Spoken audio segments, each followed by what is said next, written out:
जय जगन्नाथ प्रणाम। मु चिन्मय सकाळर मिठा कथा को मिठा मिठा स्वागत करुच्ची। गोटे कथा अच्छी जीवनटी आपणकर गतिपथ आपण निर्णय करेंगे।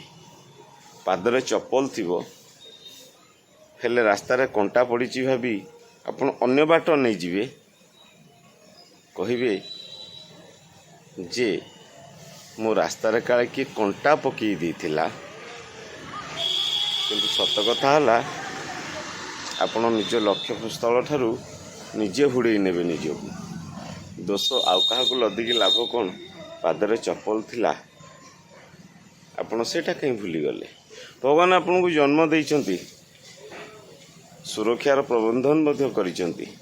भगवान को ऊपर आस्था रखी पादरे चप्पल पिंधि कंटा उपरे माड़ी जातु। निश्चय आगे पद्म पोखरी अच्छी ए विश्वास मन रखु। जय जगन्नाथ प्रणाम।